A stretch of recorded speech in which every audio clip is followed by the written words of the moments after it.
সবাইকে স্বাগত জানাচ্ছি আজকের ভিডিওতে। আজকে আমাদের ভিডিওর বিষয় মার্কিন উদ্দেশ্য। তারা কেন করিডোর চায় এবং তাদের ঘাঁটি করার উদ্দেশ্য কী। প্রথমেই আপনারা দেখতে পাচ্ছেন আমরা আরাকানে এসেছি। আরাকান বা রাখাইন স্টেট, বর্তমান রাখাইন স্টেটের বাহিরেও কিন্তু আরাকান আর্মির প্রভাব বলয় বিস্তার হয়েছে, তাদের আধিপত্য বিস্তৃত হয়েছে।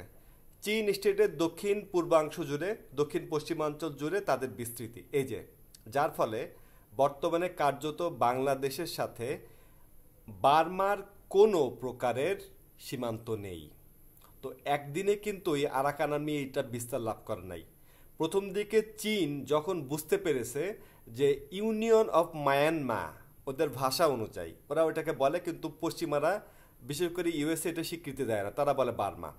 যাই হোক, বার্মা তারা বুঝতে পেরেছে বার্মিজ ইউনিয়ন টিকায় রাখতে তারা পারবে না। চীন যখনই বুঝতে পেরেছে, চীন তখন থেকেই কিন্তু আরাকান আর্মিকে সাহায্য করত।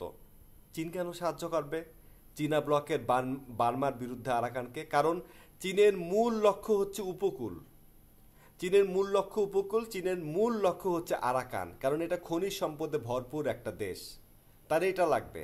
সেই কারণে যখনই বুঝতে পেরেছে যে বার্মার দিন শেষ হয়ে এসছে, তখন থেকে তাকে কিক আউট করেছে এবং আরাকানকে মদত যোগানো শুরু করেছে, আরাকান আর্মিকে। আচ্ছা, ভারতের জন্য সবসময় একটা বড় মাথা ব্যথা ছিল বাংলাদেশ। হাসিনার আমলও ছিল, যে সবসময় ভাবতো যে যদি হাসিনা না থাকে তাহলে কি হবে। একটা বিকল্পর পথ ভারতীয়রা খুঁজতো, মানে নেংটিয়া আর কি খুঁজতো, যার দরুন নেংটিয়া সাহায্য করত আরাকান আর্মিকে এবং সর্বোপরি এটাকে সাহায্য করত ইউএসএ। প্রথম থেকে শেষ পর্যন্ত সাহায্য করে আসছে ইউএসএ। কারণটা কি? ইউএসএ এই মর্মে সাহায্য করেছে এই উদ্দেশ্যে যে যদি তারা সাহায্য করে, বিনিময়ে তাদের এখান থেকে খনিজ সম্পদ, কিছু কিছু খনির ইজারা পাবে ইউএসএ। এটাই হচ্ছে তাদের সাথে তাদের চুক্তি। এই কারণে এখন যেহেতু তারা স্বাধীন হয়ে গেছে, স্বাধীন হওয়ার পরে এখন চুক্তি পূরণের সময় হয়ে এসছে, সেই কারণে ইউএসএর আরাকান দরকার। মানে চুক্তি অনুযায়ী তাদের কাছ থেকে ইজারা লাভ করবে, খনিজ সম্পদ আরোহণ করবে, খনিজ আরোহণ করবে। এই জন্য কেন ইউএসএ আরাকানকে সাহায্য করতে গেল, কারণটা দেখুন। এই হচ্ছে চীন স্টেট। চীন স্টেটের এই অঞ্চলটা কিন্তু আরাকান আর্মি দখল করে নিয়েছে, আর এইটা এখন সংগ্রাম চলছে। এখানে কাদের বাস, আমি এখানে উৎসগুলো দেয়া আছে, আপনারা পরে চাইলে ভিডিও দেখার সময় এটাকে পজ করে সার্চ করে নিতে পারবেন। উইকিপিডিয়া অ্যামেচার সোর্স, এটা কখনো নেবেন না। এখানে খ্রিস্টানিটির ইতিহাস বর্ণনা করা আছে। তো চীন, আমরা ভাবি যে মায়ানমা বা বার্মাতে মনে হয় সবই বৌদ্ধ অধিকাংশ, তা না। 90% মানুষ হচ্ছে চীন স্টেটের খ্রিস্টান, যারা কিন্তু বার্মিজ জান্তার বিরুদ্ধে লড়ছে। আর এটা ভেবেন না যে আজকে আরাকান আর্মিকে আমরা খুব শক্তিশালী মনে করি, এটা একদিনে আসে নাই। 3 জনের সাহায্য মদতপুষ্ট হতে হতে তারা আজকে জান্তা সরকারের বিশাল বাহিনীকে কোণঠাসা করে ফেলেছে। এবার আসেন চীন। চীন তো হচ্ছে বার্মার, তারপরে মিজোরাম, চীনের উত্তরের একটা রাজ্য, এইটাও পার্বত্য, এইটাও হচ্ছে মঙ্গোলয়েড রেসের রাজ্য। এদের এখানে খ্রিস্টান হচ্ছে 87%। 87%। এই হচ্ছে উৎস, research journal of humanities and social science. এখান থেকে এইখানে উল্লেখ আছে, এটা আপনারা সার্চ করলে পিডিএফ পাবেন, সেটা আপনারা ডাউনলোড করে বুঝতে পারবেন যে এখানে খ্রিস্টানদের সংখ্যা 87% এবং ইয়াহুদির সংখ্যা 5%। এখানে আবার একটা জটিল খেলা খেলছে। ইয়াহুদিরা এখানে প্রাচীনকাল থেকে আছে এবং তারপরে 7,000 ইয়াহুদি নতুনভাবে এখানে অভিবাসন করেছে ভারতের ইচ্ছায়। কারণ ভারত এটা নিয়ে শঙ্কিত যে মিজোরামে খ্রিস্টানদের সংখ্যা ক্রমবর্ধমানভাবে বাড়ছে। ভারত যে ইসরায়েলের পদলেহন করে এমনি এমনি না, ইউএসএর সাথে যুদ্ধার জন্য এটা করে। যুদ্ধা মানে হচ্ছে টক্কর দেওয়ার জন্য এটা করে। আর ইউএসএ দেখেন, ইউএসএও কিন্তু ইয়াহুদিদের কাছে জিম্মি, অর্থনৈতিকভাবে জিম্মি, রথচাইল্ড ফ্যামিলির কাছে জিম্মি। এই কারণেও তারা হচ্ছে ইয়াহুদিদেরকে তোষণ করে এবং তাদের পদলেহন করে। তারা না চাইতেও সৈন্য পাঠায় দেয়, যদিও ইসরায়েলের কোনো এই নেংটিয়ার সৈন্য কোনো দরকার নাই, তারপরও তারা পাঠায়। এ তো গেল মিজোরাম। মিজোরামের উত্তরে আরেকটা রাজ্য মণিপুর। মণিপুরে চলুন দেখে আসি কি অবস্থা। এটা হচ্ছে Australian national university research paper the religion of Manipur. এটার বর্ণনা মতে মণিপুরে খ্রিস্টানদের সংখ্যা হচ্ছে 42%, আর 41% মানুষ হিন্দু। 1% বেড়ে গেছে। মণিপুরে দেখতে পাচ্ছেন তুমুল সংগ্রাম চলছে, মিজোরামে তুমুল সংগ্রাম চলছে। অর্থাৎ আমরা কি দেখলাম? বার্মার চীন খ্রিস্টান সংখ্যাগরিষ্ঠ, ভারতের মিজোরাম খ্রিস্টান সংখ্যাগরিষ্ঠ, ভারতের মণিপুর খ্রিস্টান সংখ্যাগরিষ্ঠ। শুধু তাই নয়, মণিপুরের উত্তরে নাগাল্যান্ড, নাগাল্যান্ডেও খ্রিস্টান সংখ্যাগরিষ্ঠ, 87% মানুষ ব্যাপটিস্ট। এইটা সার্চ করে আপনারা দেখতে পারবেন যে এখানে 150 বছরের খ্রিস্টানিটির ইতিহাস 2025 সাল পর্যন্ত, 2023 সাল পর্যন্ত এখানে বর্ণনা করা আছে। এবং এইখানে এটা ভারতের একটা রিসার্চ পেপার একটা অংশ, যেখানে তারা খুবই উদ্বেগ প্রকাশ করেছে যে এই বিপুল সংখ্যক খ্রিস্টানে 87% খ্রিস্টান। কি বুঝলেন? বার্মার একটা রাজ্য আর বার্মার পার্শ্ববর্তী লাগোয়া 3টা রাজ্য ভারতের, তারা পুরোপুরি খ্রিস্টান অধ্যুষিত, খ্রিস্টান প্রধান।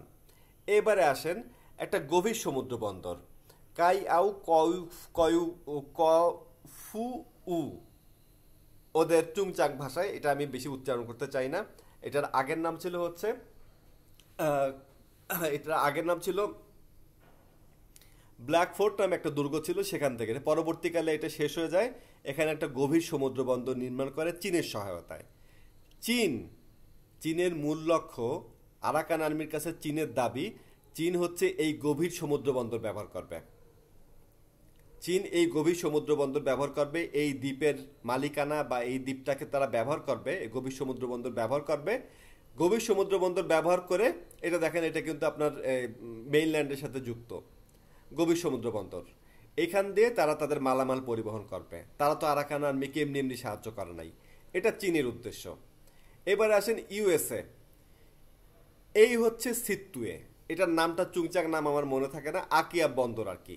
আকিয়া বন্দর কিন্তু গভীর সমুদ্র বন্দর নয়, আকিয়া বন্দরকে ভারতও চায় আর চায় ইউএসএ।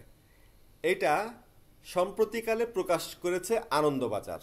আপনারা জানেন যে নেংটিয়ার খুবই নাম করা একটা পত্রিকা, তারা দেখিয়েছে মানে ভাত আপনি সরাসরি মুখে তুলে না খেয়ে ডান পাশ দিয়ে ঘুরায় এসে উপর থেকে নিয়ে নিচে দিয়ে খাবেন, ওইরকম আর কি। এভাবে করে তারা ওই যে সিতুয়ে বা আকিয়াব, সেখানে এসে পৌঁছাবে। এই বন্দর তাদের চাই, মানে তারাও তো এমনি এমনি আরাকান আর্মিকে সাহায্য করে না, যেহেতু বাংলাদেশ তাদের জন্য এখন বন্ধ হয়ে গেছে, তারা এই দিক দিয়ে আসবে। কিন্তু ব্যাপার হচ্ছে ইউএসএ যে আরাকান আর্মিকে প্রাচীনকাল থেকে, মানে প্রাচীনকাল মানে এটা আমি বোঝাচ্ছি প্রথম থেকে সাহায্য করে আসছে, তারাও তো এইটা আকিয়াব চাচ্ছে।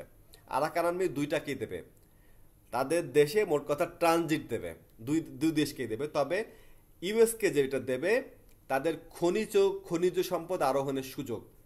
আর এই যে এত কিছু, সেইটার ঘাঁটি করা হবে। ইউএসএ একটা ঘাঁটি চায়, সেটা হচ্ছে শিলখালি। এই ঘাঁটিটা কেন হবে? এই ঘাঁটি হবে এই জন্য, এইটা ইউএসএর স্বপ্নের রাজ্য।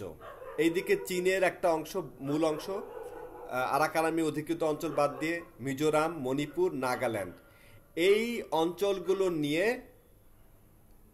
অঞ্চলগুলো নিয়ে তাদের স্বপ্নের রাজ্য হবে। অর্থাৎ ইউএসএ স্বপ্নের রাজ্য হবে, একটা খ্রিস্টান দেশ বানাবে ইউএসএ। আর এই খ্রিস্টান দেশ যে বানাবে, খ্রিস্টান দেশ বানাবার জন্য তার নিরাপত্তার জন্য যেহেতু বাংলাদেশ হচ্ছে সীমান্তে আছে, বাংলাদেশ যদি জায়গা দেয় তাহলে তারা এখানে একটা সামরিক ঘাঁটি প্রতিষ্ঠা করবে। এর আরেকটা কারণ আছে, এই অবস্থানটা দেখেন। এই হচ্ছে আরাকান, এই হচ্ছে চীন, এই হচ্ছে মিজোরাম, এই হচ্ছে মণিপুর এবং এই হচ্ছে নাগাল্যান্ড। আরেকটা কারণ হচ্ছে ইউএসএ এইখান দিয়ে তাদের সমরাস্ত্র যেগুলো এখন তো পুরোপুরি পাঠাতে পারতেছে না, যেগুলো তারা করতেছে, মণিপুরে যেটা করছে ইউএসএ অর্থ পাঠাচ্ছে, অর্থের মাধ্যমে তারা অস্ত্রপাতি কিনছে। এই অস্ত্রগুলো কিন্তু যাচ্ছে বাংলাদেশ হয়ে, অস্ত্রগুলো যাচ্ছে বার্মা হয়ে। কিন্তু ম্যাসিভভাবে যদি অস্ত্র না পৌঁছায় তাহলে তাদের পক্ষে খুব কঠিন হয়ে যাবে। তাহলে ইউএসএ যেটা চায়, মিজোরামও কিন্তু অশান্ত, মণিপুরও অশান্ত, নাগাল্যান্ড কিন্তু শান্ত আছে, কিন্তু নাগাল্যান্ড শান্ত থাকবে না। এই সবগুলোই হচ্ছে ইউএসএর প্ল্যানে আছে। ইউএসএ যেটা চায়, বাংলাদেশের চট্টগ্রাম, তারপরে তো আপনার আরাকান পড়ে গেছে, এখানে আর বার্মা নাই, বাংলাদেশের চট্টগ্রাম, শিলখালি, এইদিকে হচ্ছে আরাকানে ঢুকে, তারপরে এখানে তো পুরোপুরি স্বাধীনতা কামীরা আছে। তাদেরকে সাহায্য করা হবে, সেখান থেকে যাবে হচ্ছে মণিপুরে, অস্ত্র সাহায্য করা হবে, যার ফলে একটা স্বাধীন খ্রিস্টান রাজ্য প্রতিষ্ঠিত হবে এবং সেটার নিরাপত্তা দেবে হচ্ছে শিলখালি। আর চট্টগ্রাম বন্দর যতদিন পর্যন্ত খ্রিস্টান এই রাষ্ট্র প্রতিষ্ঠা না হয়, চট্টগ্রাম বন্দর আর হচ্ছে আকিয়াব বন্দর ইউএসএ ব্যবহার করবে। চট্টগ্রাম থেকে আকিয়াব এইসব জায়গাতে অস্ত্রপাতি ঢুকবে এবং খনিজ সম্পদ আরোহণ করবে আকিয়াব থেকে চট্টগ্রামে। চট্টগ্রাম থেকে তারা জাহাজ যোগে বা কার্গো শিপ যোগে, কার্গো প্লেন যোগে তারা পাঠিয়ে দেবে ইউএসএতে। তারপরে যদি সামরিক ঘাঁটি তারা প্রতিষ্ঠা করতে পারে, প্রতিষ্ঠা ইতিমধ্যে শুরু হয়েছে যতটুকু শুনলাম, তাহলে ভারতের অভ্যন্তরে অস্ত্র পাঠাতে পারবে। আমি এই ব্যাপারে অত্যন্ত আগ্রহী। আমি করিডোর দেওয়ার ব্যাপারে এক পায়ে খাড়া, কারণ হচ্ছে এটা ঠিক করিডোর না, এটা হচ্ছে নেংটিয়ার পেছন দিকে আইক্কাওয়ালা মানে আইক্কা বাস দেওয়ার একটা উপায়। সে কারণে আমি এটাকে সমর্থন করি এবং আমি সবাইকে অনুরোধ করব ব্যারিস্টার ফুয়াদ এই ব্যাপারে কি বলেন। মানবিক করিডোর যেটা নাম দিয়েছে তথাকথিত গাধারা, ব্যারিস্টার ফুয়াদ এটার ব্যাপারে বলেছেন, যে করিডোরের ব্যাপারে ব্যারিস্টার ফুয়াদ বলেছেন চট্টগ্রামের ব্যাপারে, তার কথাগুলো শুনতে পারেন। রাজনীতি করে একমাত্র শিক্ষিত ব্যক্তি বাংলাদেশের, মানে এনসিপি তো নবীন দল, মোটামুটি পুরাতনদের ভিতরে, তারটা দেখতে পারেন। সবাইকে ধন্যবাদ সাথে থাকার জন্য।